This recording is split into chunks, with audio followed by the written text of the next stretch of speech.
As an independent institution of higher education and a registered body, Cambridge Muslim College relies on its friends, patrons and supporters from across the UK and beyond.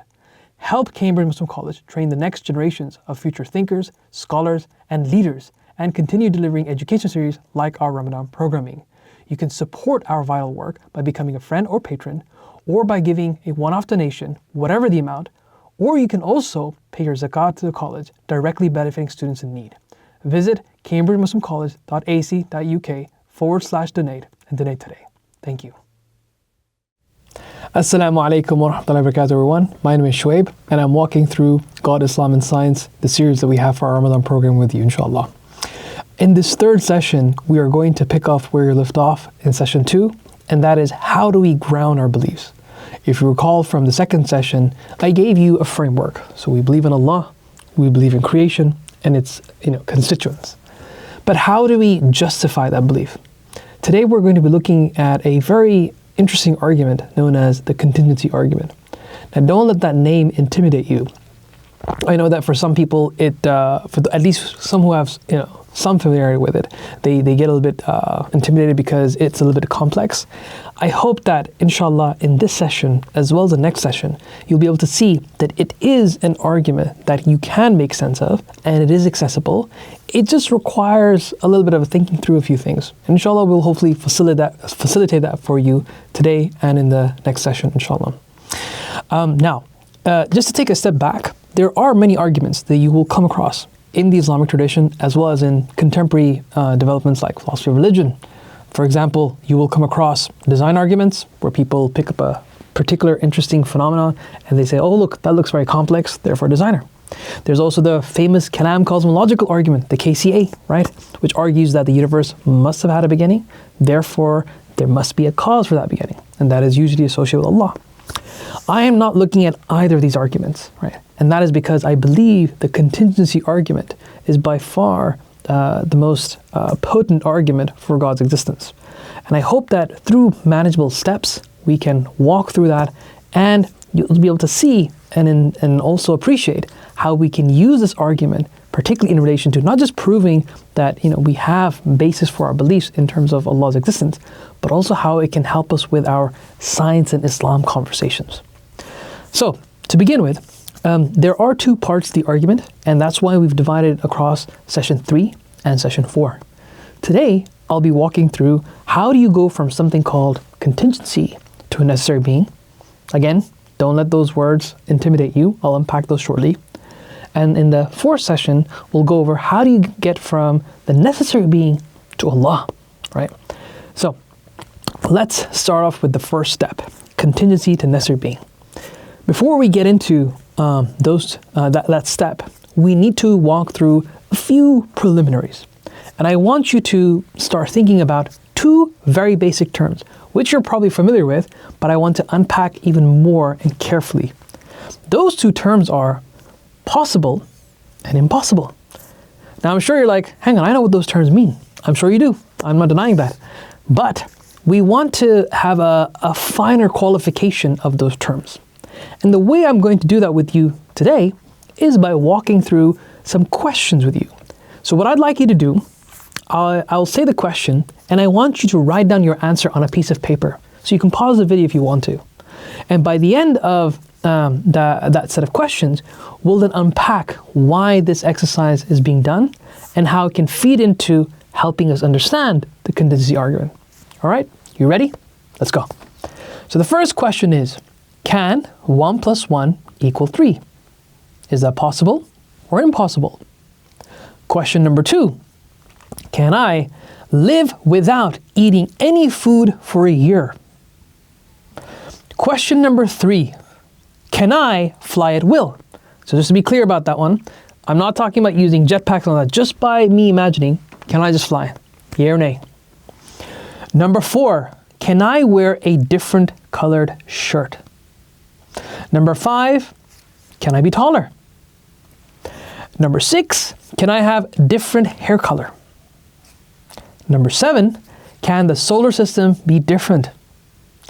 Number 8, can the laws of nature be different? Number 9, can humans be differently shaped? So just to be clear about that one, we seem to have a particular anatomy where we have 2 limbs on our upper body, 2 limbs on our lower body. And I'm asking, can you imagine the human construction to be different from that? Yea or nay? Number 10, can the moon split and join again merely by pointing a finger at it? Yea or nay? Question number 11, can a staff turn into a snake and back? Yes or no? And finally, number 12, can I turn into a dragon and back in a second? Now, at this point, you probably have your answers written down, or at least if not written down, you have them registered in your mind. Now, we want to unpack why did we go through this exercise. Here, I want to distinguish between 2 kinds of possibilities. Those are logical possibilities and scientific possibilities. They are not necessarily the same thing. Let's start off with the easier one, scientific possibilities. Scientific possibilities are those possibilities which we know through our science. Very simple, right?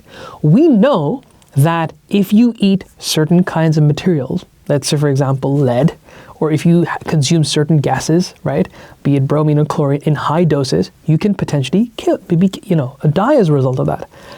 And that we know through science.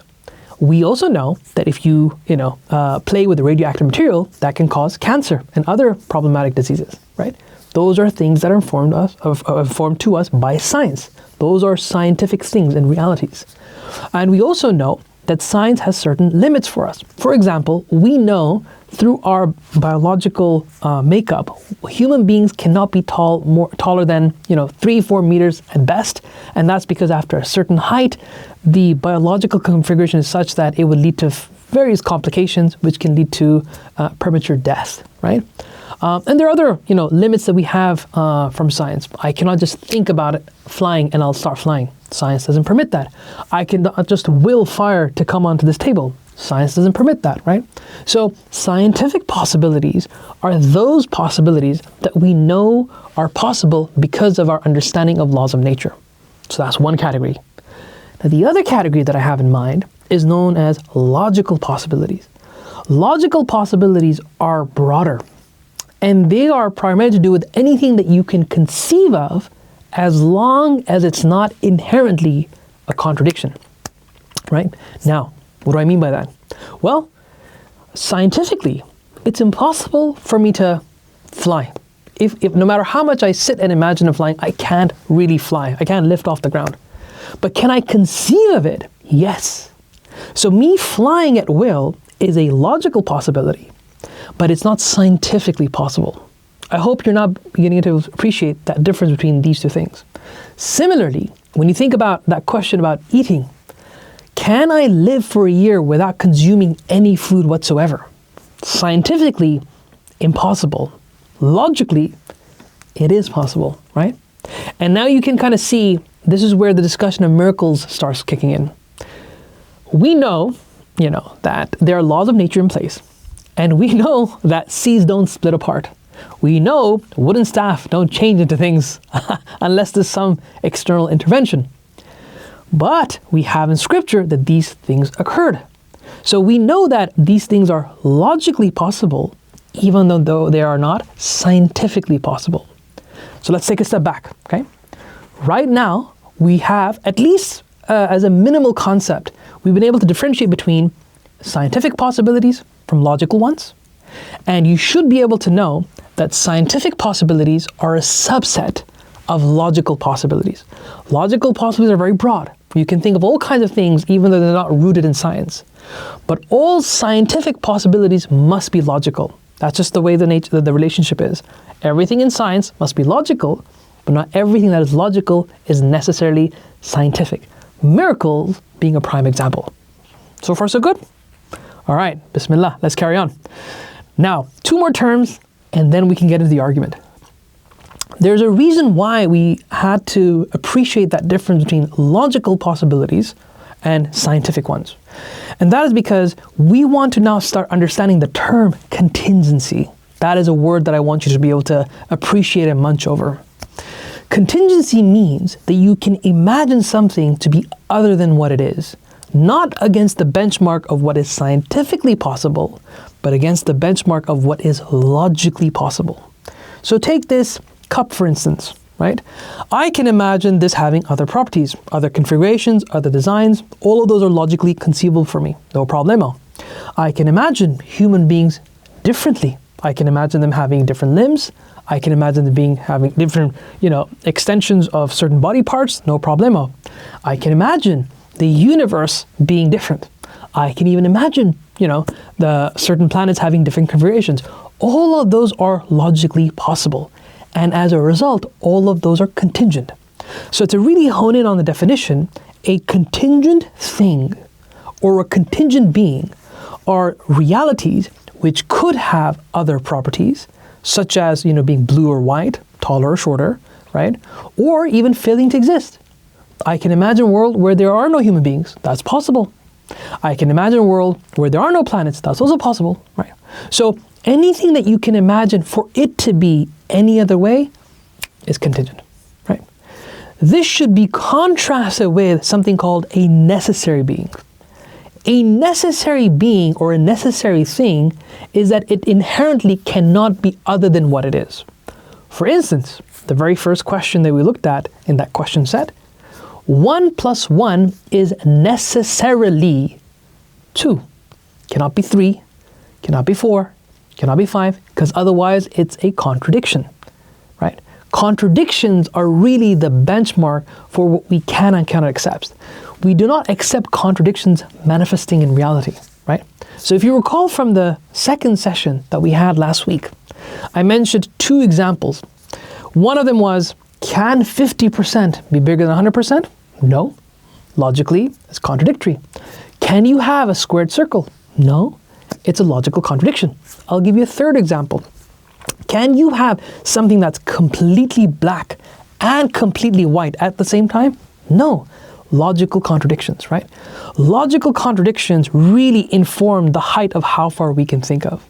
And this is how we are able to understand both necessary beings as well as contingent beings. These are the things that we use to make sense of reality.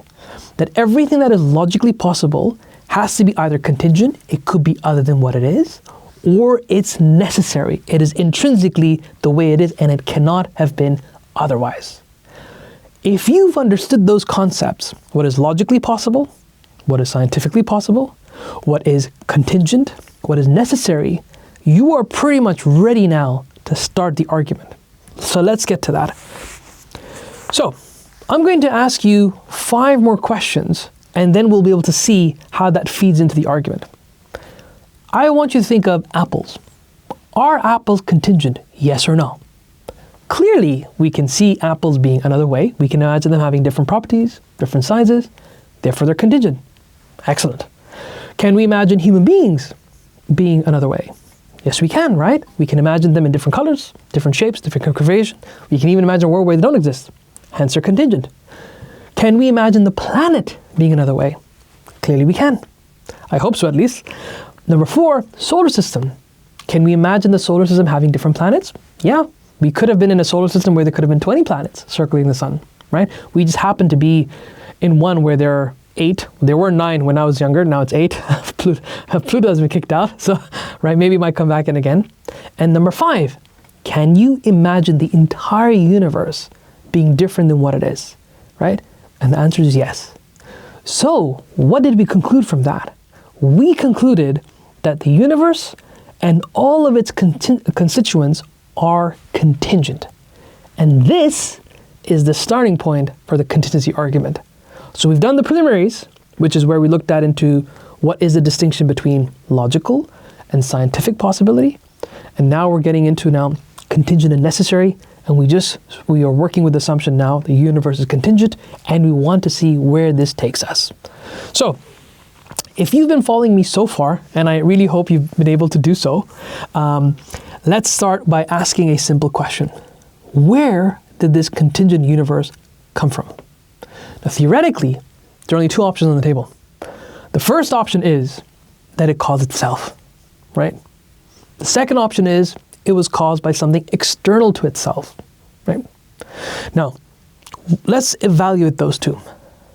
let me ask you a question. Can you create yourself? I'm assuming most of you would say no. We were not created by our own selves. We were created by our mothers. And in turn, they were created by their mothers. Can the universe create itself? Well, think about it.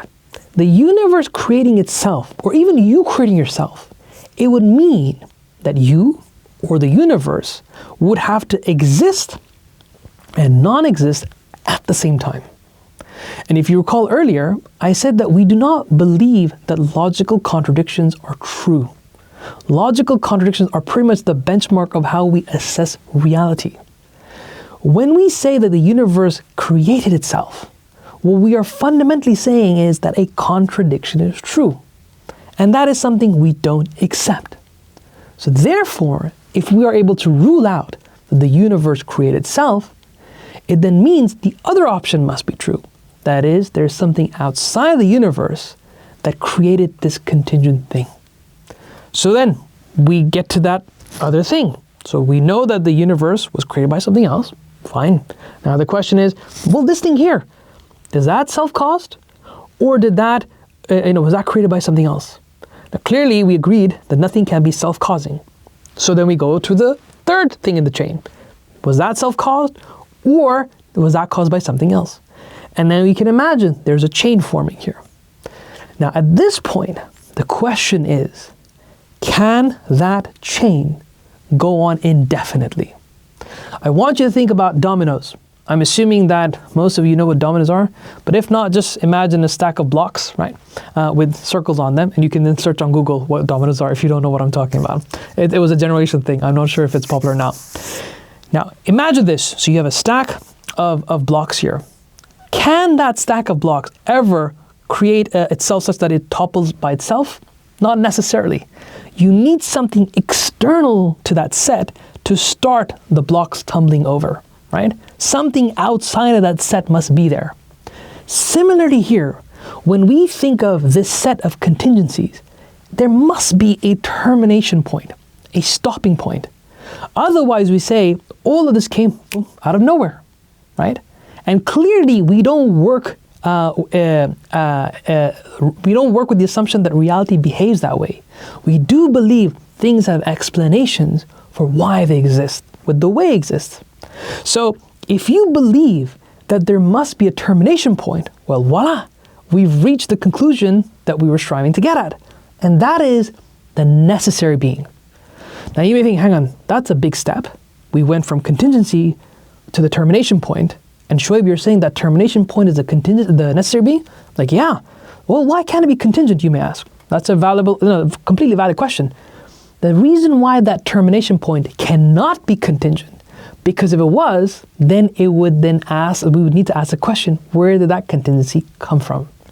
So therefore, that termination point must be something, an entity that itself was not caused by anything, was itself an unchanged entity, and therefore, remember what that definition of necessary being was? Something that cannot be otherwise. Something that did not have to come into existence, something that is intrinsically, inherently fixed as it is. And that's where you go into the necessary being. So let me take a step back in case things got confusing there, because I'm sure it did for some of you. We started a series of questions that led us to believe that the universe and its constituents are contingent. So far, so good. We then talked about, all right, this universe, what caused it? And we said there are two options. Either it caused itself, or it was created by something external to it.